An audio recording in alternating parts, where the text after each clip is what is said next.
Okay, so my name is Xin Yang. I work for Huawei. I'm the project and architecture lead of the OpenSDS project, which is an open source project under Linux Foundation. I'm also a co-reviewer in Cinder and Manila since the June release. I'm also a contributor in Kubernetes and container storage interface. Hi, I'm Jay Bryant. I'm the cloud storage lead at Lenovo in the Lenovo Cloud Technology Center.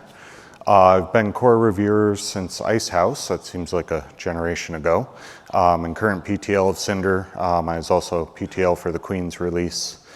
Have multiple projects within OpenStack outside of Cinder. I work on Oslo and the Docs program, and have just recently been honored as a technical steering committee member of the OpenSDS project, which we'll be talking about a little bit here today.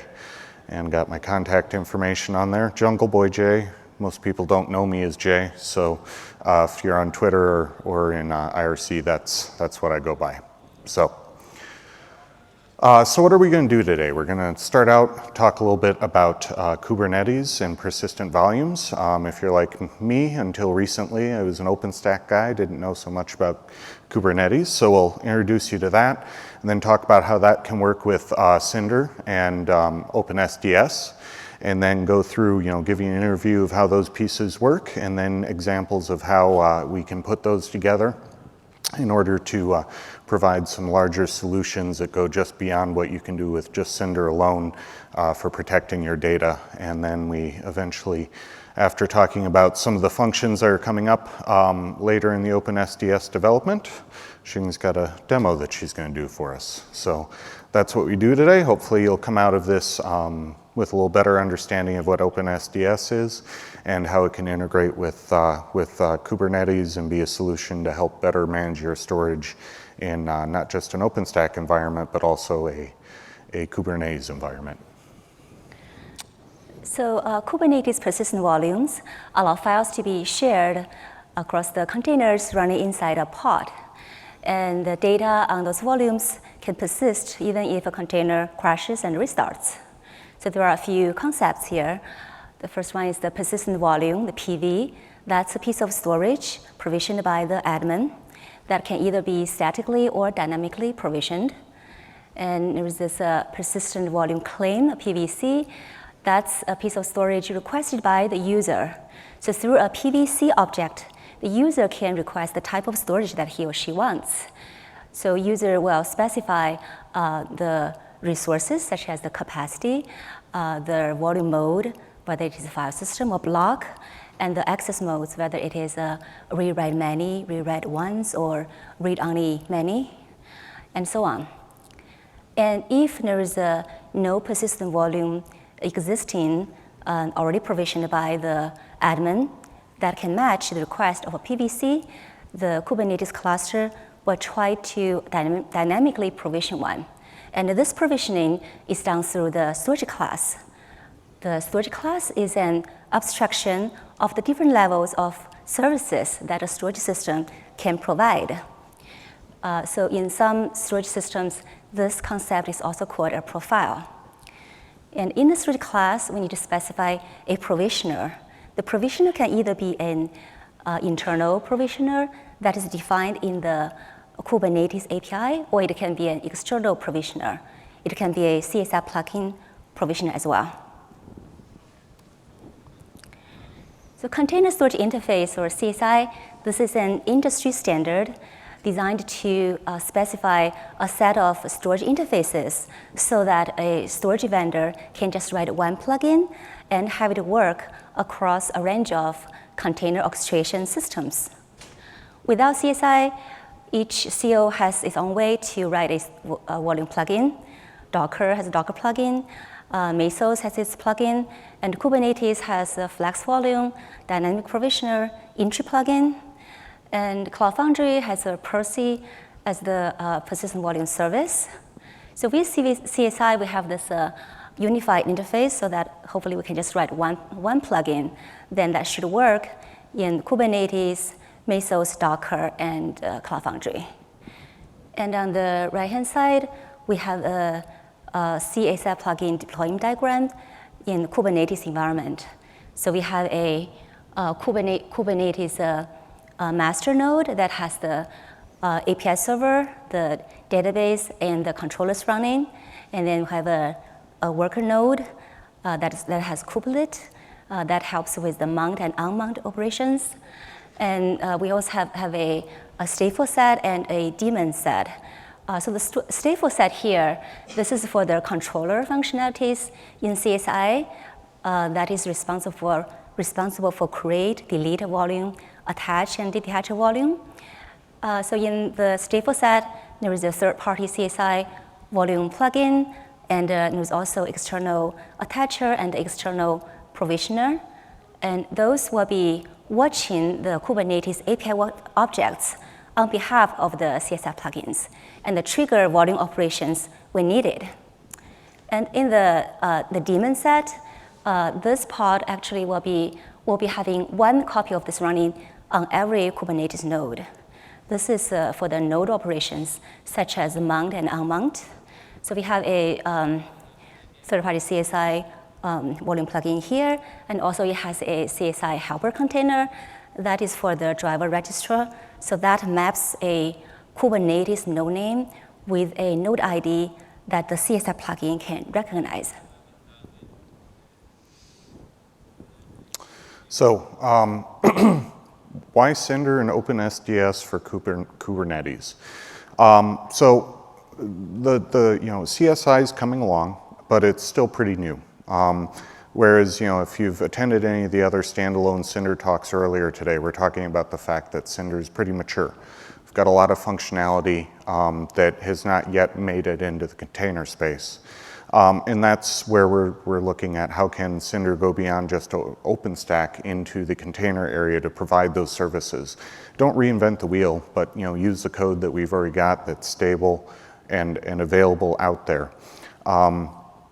So that's where we're trying to help the container space by using the technology that we've been developing over the last 7 years here as part of OpenStack. And OpenSDS then is leveraging that technology to make it available to Kubernetes.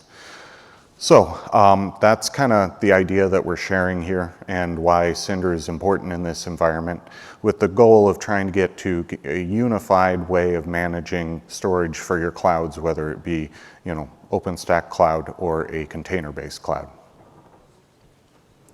How many people here know Cinder already? Okay, so I don't need to spend a lot of time on this, but basically it's our block storage solution for OpenStack. Our mission statement you can read there. I'm not going to make you listen to me read that out, and it follows the general OpenStack design where we've got an API, a scheduler, and then it uses a message queue to talk to one or more backup and volume services. Has 70+ drivers in tree currently that are third-party CI'd on a regular basis to verify that they all work. And again, as I mentioned before, that's really the meat of what Cinder brings to this evolving hybrid cloud container environment, is the maturity and the support for many backend drivers without having to reinvent a new software-defined storage environment. Has anybody been to the previous Cinder standalone discussions today? Okay, yeah, I saw you guys there. Okay, so this is a new concept that's really taking off, and it's the idea that you can take Cinder and run it in a container, and you deploy it, it spins up containers, you've got your services. It's actually really good for development and testing, and you don't have to have Keystone and all the other pieces behind it from OpenStack to support it. There's a no-auth option. That's how we make it that you don't have to use Keystone in the environment. And basically, it provides your block storage interface without the weight of the other OpenStack pieces in place. So that's something that we're testing. A lot of people are using it. I've actually done a POC at Lenovo using that design, and I think it's something that you're going to be seeing and hearing more about from the Cinder team. Cinder lib, this is an alpha project that Gorka Eguler from Red Hat, who's just brilliant, has come up with. And he's like, well, why do we even need the other management pieces of OpenStack or of Cinder in there?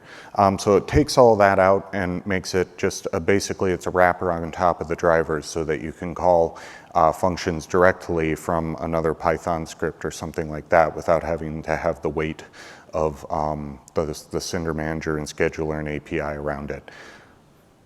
Not sure where this is going to go. We're just making you aware of it because it kind of fits into what we're talking about here. If you want to check it out, the code's out on GitHub, and it's going to be another interesting bit that's part of the evolution of block storage with Cinder. So how does this fit into OpenSDS? So this is just a real high-level kind of look at what OpenSDS is as far as the architecture goes. We've got two major components we talk about. It's Sushi, the northbound plugin project. So that's where you've got the plugins that go for OpenStack and these different cloud and enterprise solutions that enable them to then talk to Hotpot, which is the OpenSDS controller. So kind of, you can think of Hotpot like the Cinder piece of it, and then the drivers that then go into each of the different cloud and enterprise solutions to enable managing storage through Hotpot, which is then underneath it you have, whether it be direct attached storage, SANs, other cloud storage, it then talks to them and provides that SDS abstraction layer. This zooms in a little bit, and I'm not going to go through it too much because Xing gives us more details about how this works. But here you can see that we've got the orchestration and integration. You can have, Docker, Kubernetes, Mesos sitting next to OpenStack, talking to the OpenSDS controller that then basically provides one view of all your storage underneath, whether it be, enterprise storage, cloud storage, what have you, one single pane of glass type view up to your different clouds and container environments. And with that, we'll get a little more, and it's important to note, I should mention on these pieces, we're talking about the ideal goal as to where OpenSDS is headed, and Xing's going to talk about kind of where we're currently at in the next few slides here. So this is the OpenSDS architecture diagram. So here you can see on the top is the OpenSDS northbound plugin project that has plugins for the container orchestration systems, OpenStack, VMware, and other northbound ecosystems. And in the middle is the OpenSDS controller project, the Hotpot, that has a API server that takes requests from the northbound plugins, and it will send those requests to the selector and other controllers. The selector is like a scheduler that takes the API requests and compare that with the capabilities reported by the backend and finding a match. The policy engine is a component that can run asynchronously after the volume is created. So for example, you can take snapshots periodically based on a policy. And then we have a volume controller that takes care of all the volume operations, and a DR controller that understands the replication logic that handles the replication. And we have a dock that is a docking station that has volume drivers and replication drivers. So we have a driver for Cinder, and we have a driver for Ceph and LVM, and for other vendor drivers as well. And for replication, right now we have a work in progress DRBD replication driver that is still being developed. Hopefully we'll get that soon. And the communication between the controllers and the dock is through the gRPC. And we have a database that is etcd based, although we do have the ability to extend that to support other databases in the future. So one of the interesting things, and I kind of hinted at this earlier in the discussion, is that part of what OpenSDS does to be able to provide a wider array of support for backend storage is under the covers it talks down to Cinder using Cinder APIs to then manage storage that Cinder uses. So by using this approach, it's possible for OpenSDS to now have support for our 70+ storage driver implementations that are hardened and well tested right out of the box.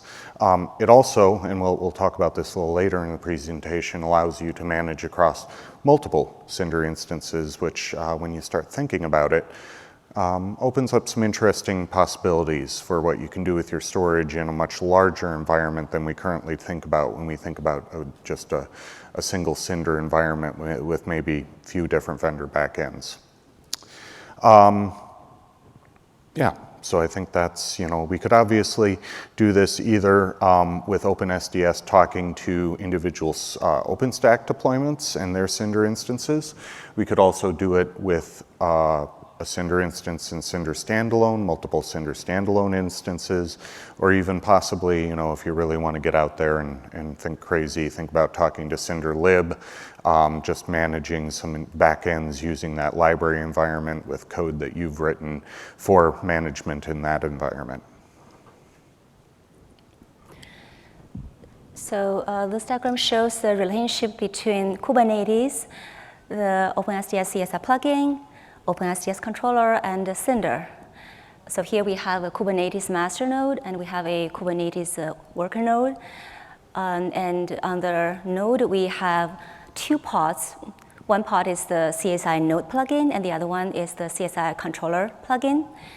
And in the node plugin, we have the CSI helper container, and also we have a OpenSDS CSI plugin that is responsible for the node functionalities in CSI for mounting and unmounting of a volume. And in the pod for CSI controller, that we have a external provisioner and external attacher, and we also have an OpenSDS CSI plugin that is responsible for the controller functionalities, that is to create and delete the volume, attach and detach a volume. So the OpenSDS CSI plugin will be communicating with the OpenSDS controller, and then that will be communicating with the storage backends, and so that it will find the perfect storage that can provision the volume. So here it can be a Cinder storage backend. And on the right-hand side, this little box shows our OpenSDS northbound plugin. So in addition to CSI plugin, we also have a flex volume plugin and dynamic provisioner, and also integration with the service broker. So this shows how we map OpenSDS profile and Cinder volume type with Kubernetes storage class. The admin will create a profile in OpenSDS and create a volume type in Cinder. And the admin will create a storage class in Kubernetes referencing the profile. And the user will create a PVC specifying the storage class that is created by the admin. And then the OpenSDS CSI plugin gets the request, pass it on to the OpenSDS controller, and OpenSDS controller will find a matching backend that can execute the request. OpenSDS profile is based on the swordfish specification, and swordfish is based on redfish specification. Redfish is an industry standard designed to provide specifications to manage scalable platform hardware. It has definitions for chassis, which is the physical view of the system, and logical view of the system. Swordfish is an extension of redfish that is defined to manage storage systems in a cloud environment. So it provides the specifications for storage services such as block, file, and object, storage systems such as the serial number, the model number, and other information for volumes, file systems, replicas, storage pools, and so on. So in our profile definition, we can define profiles for provisioning, data protection, replication, migration, and snapshot policy. And we also have a customized profile so that allow an admin to define any profile he or she wants. So that actually is how we map with the Cinder volume types, because Cinder does not use the existing profile definitions that we are trying to specify based on swordfish. So we'll be using the custom profile definitions for Cinder. And the selector will look at the profile from the API and compare that with the capabilities reported by the backends, and then finding a storage backend that can execute the specific request. So if there are multiple backends that can satisfy the need, we will just choose the one on top. Here's the example for the profile. So we have a data storage line of service. This is a spec from the swordfish. So this one has 3 properties: recovery time objective, provisioning policy, whether it is thin or thick, is space efficient, and we also use the I/O connectivity line of service from swordfish that has access protocol, whether it's iSCSI, Fiber Channel, RBD, or other protocols. Maximum IOPS, maximum bandwidth. And for replication, we use the data protection line service that has a recovery geographic objectives, RTO, RPO, replica type should be just a mirror for this one. And replication update mode will be sync or async, whether consistency is enabled, replication period, replication bandwidth. And for snapshot, we can specify the policies, like what time of the day you want to take a snapshot, how often you want to take it, and also we can specify the retention policy, what's the total number of snapshots you want to keep, and how long you want to keep a specific snapshot. So the diagram here, basically the one on the left-hand side shows a profile is matched up with a storage backend on top, and the profile on the right-hand side is matched up with the storage backend at the bottom. So this is a YAML file for a storage class. Here, we basically specify the provisioner, which is the CSI OpenSDS plugin. And we specify the profile name under parameters. And the profile can either be a profile name or ID here.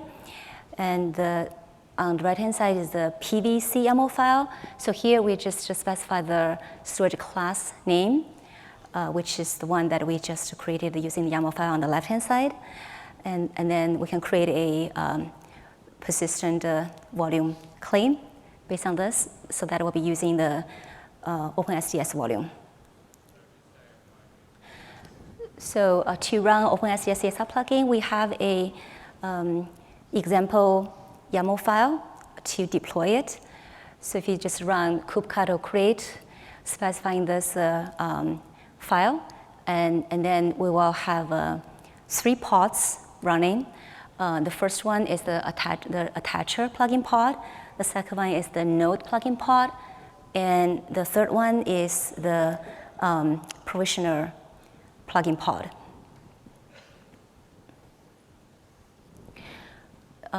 And so this is the YAML file, the Nginx YAML file. So using this one, we can create the Nginx app that will be using an OpenSDS volume. So here we specify the persistent volume claim name, that is the OpenSDS volume, and then also specify the mount location. So after this is created, we can see that it is mounted at a location in the container. So we've kind of walked through how all the pieces fit together, how you can create profiles for OpenSDS as to control your storage. And now we're going to talk about how you can use that to the benefit of your data and making sure that you don't lose it. So, here's an example you can see in this diagram where we've got some storage. And so we've got the OpenSDS controller, and it's using a profile that has a snapshot profile associated with it that says when we want to do a snapshot of that. Now, for traditional Cinder environments, you would have to have written something that interacts with the Cinder API outside of Cinder and said, okay, here's how I want to do snapshots for my volumes. OpenSDS, it has a profile that does this for you, so that you can say, how many snapshots do I want to keep, and what schedule do I want to take them on. So, controller asks the driver to create a volume, obviously, associates this profile with it. Driver creates the volume on the storage backend, and then every so often OpenSDS goes and says, all right, we're going to snapshot that volume, and we're going to check how many do we want to keep. If we've already got 10 snapshots, this will be the 11th, and we only want to keep 10, we'll delete the oldest one and move on. And so this is an example of how you can utilize with persistent volumes backed by Cinder storage or storage from whatever backend you may be using under OpenSDS, the ability to automatically use those profiles that are made available to create snapshots and to protect your data. Without OpenSDS, if something happens to the storage hosting the persistent volumes, your container will lose access to those volumes.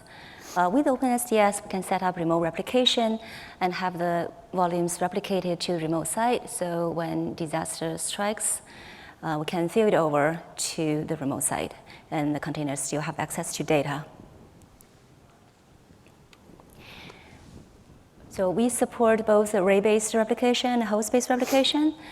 This diagram is the array-based replication workflow. So the DR controller is the one that understands the replication logic. It knows whether the storage backend supports array-based replication or not. If it does, it will go through this workflow. Otherwise, it will go through the host-based replication workflow. So basically, the DR controller will ask the volume driver to create the replication relationship between the local storage and remote storage. And after that, we can do a failover when needed. The host-based replication diagram is similar to the previous one. It just has a little bit more components to it. So here we have three types of docs for illustration purpose. There's a regular doc for volume driver. We have an attached doc that is for attach and detach of a volume. And then there's a DR doc for the host-based replication driver. So here, the DR controller needs to make sure that the volume, the source volume and target volume are attached to the source host and the target host. So, and then the DR controller will ask the replication driver to establish replication relationship between host 1 and host 2. So after that, so the failover is a little different here, because here we're using the DRBD replication driver.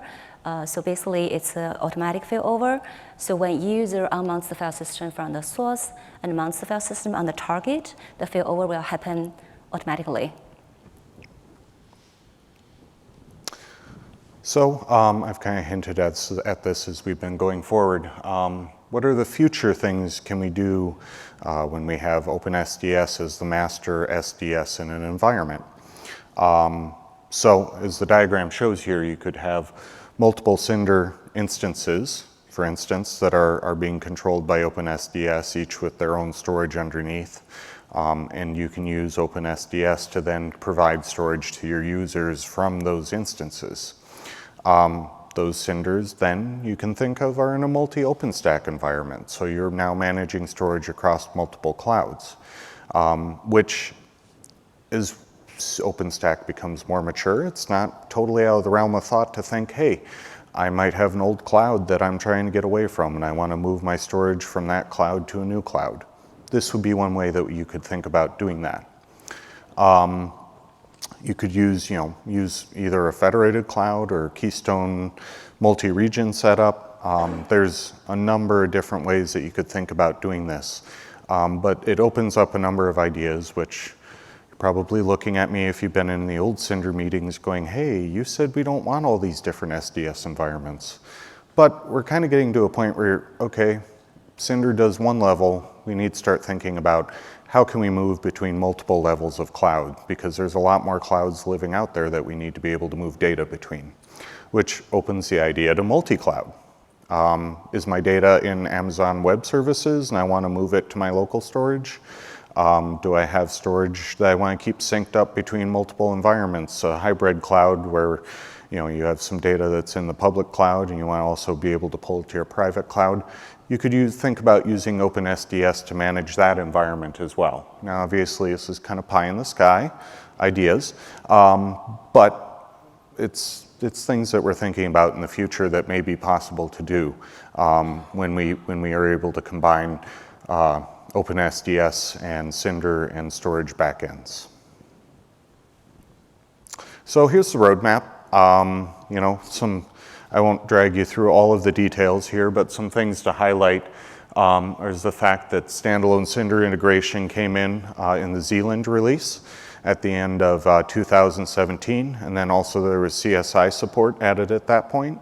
So OpenSDS had a busy year in 2017, added some good functionality there.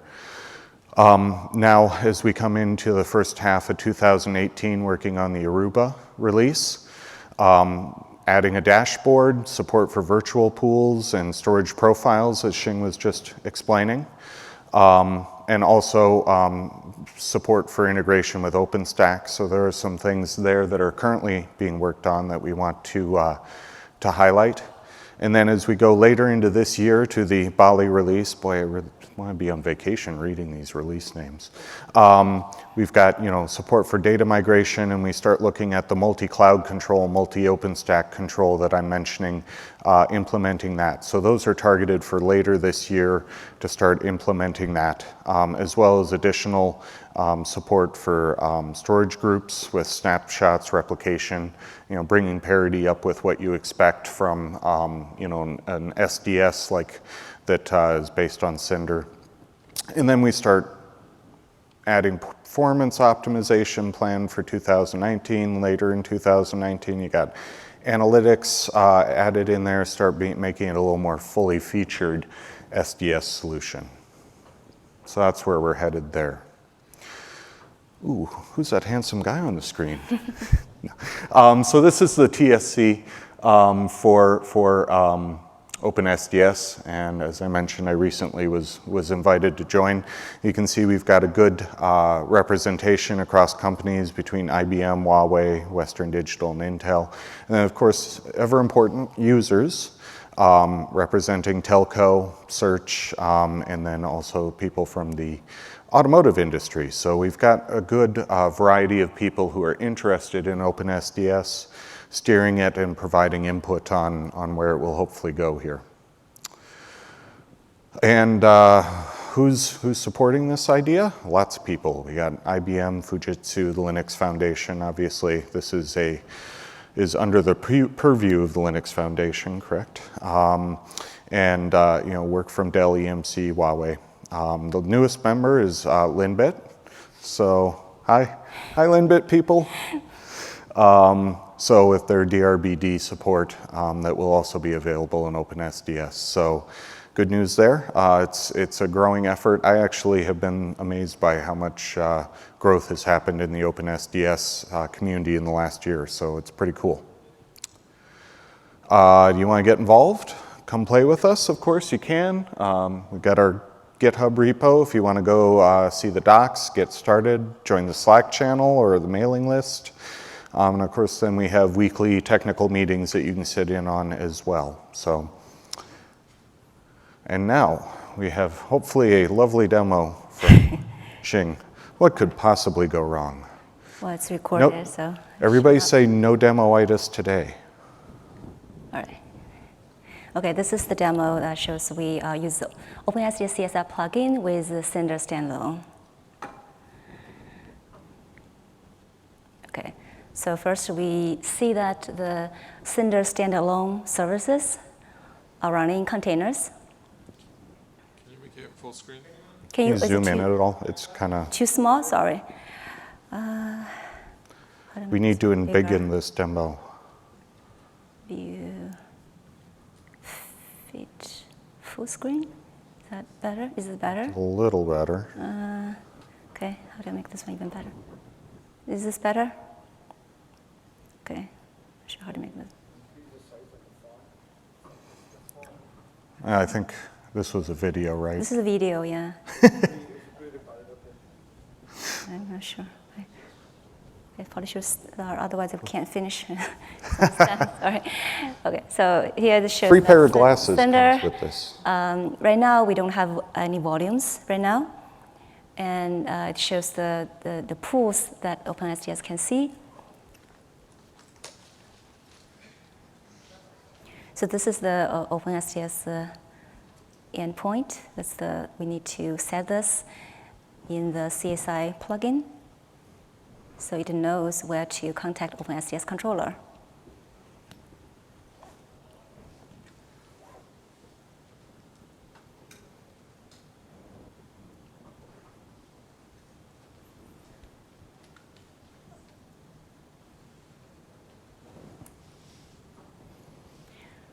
So now we start the OpenSDS CSI plugin.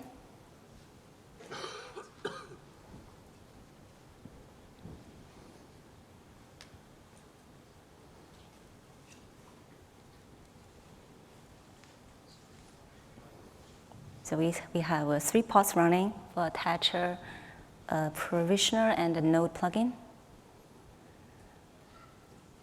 And next we want to create an Nginx app using the OpenSDS volume.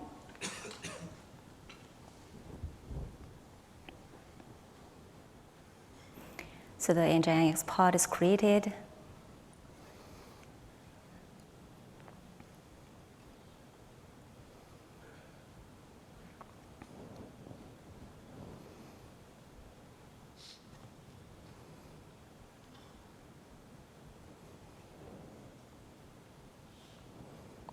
So now we can see there's a new volume just created in OpenSDS. Then we'll go to Cinder to check the volume that's created in Cinder as well.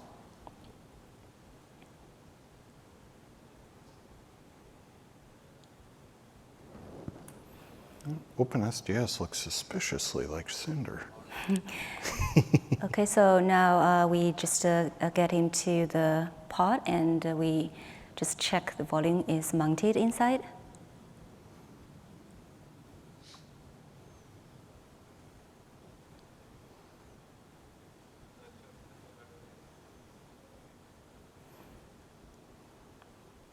Yeah.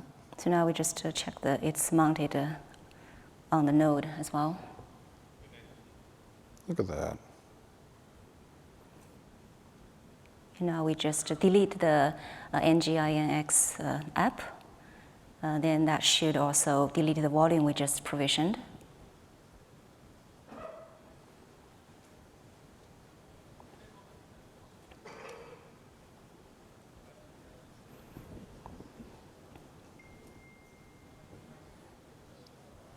Yeah, so the volume's gone. Cool. It's also deleted in Cinder. Good deal. Yeah. And we have That's 16 seconds to spare on the presentation. Okay, so that's it. Questions? Excellent. Any questions real quick before we wrap up?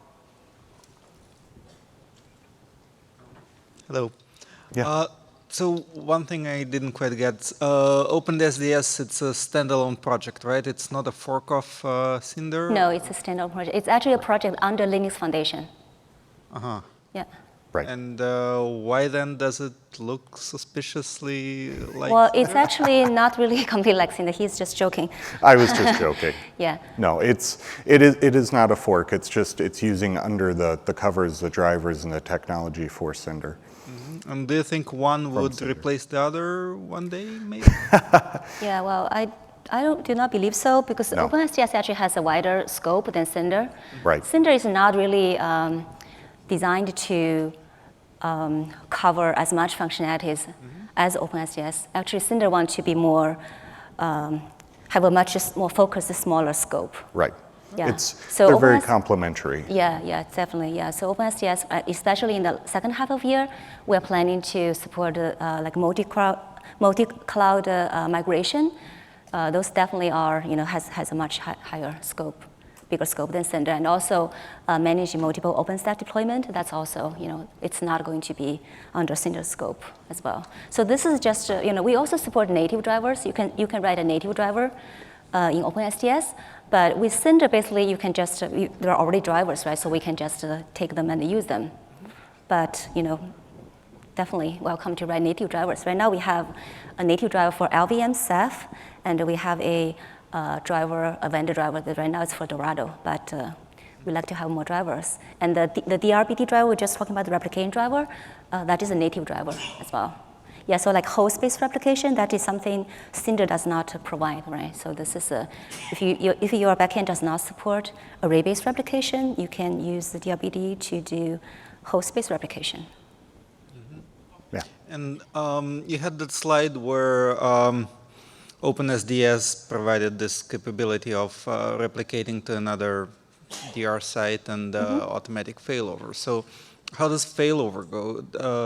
Is there a piece in the middle that would fail over, or the backend knows to go to a different? So for the array-based replication, basically you just need to set up your remote storage, local storage, remote storage. So in that case, for example, when we integrate with Kubernetes, right? So it's basically, the CSI driver, when you create the volume, a CSI volume, that will have some information that allow you to identify, the replication piece. Basically, it's not just one volume anymore. You also have the replication piece. So when you fail over, actually, it needs to find the volume on the remote side, and you need to actually attach that volume. Okay. Yeah. Thank you.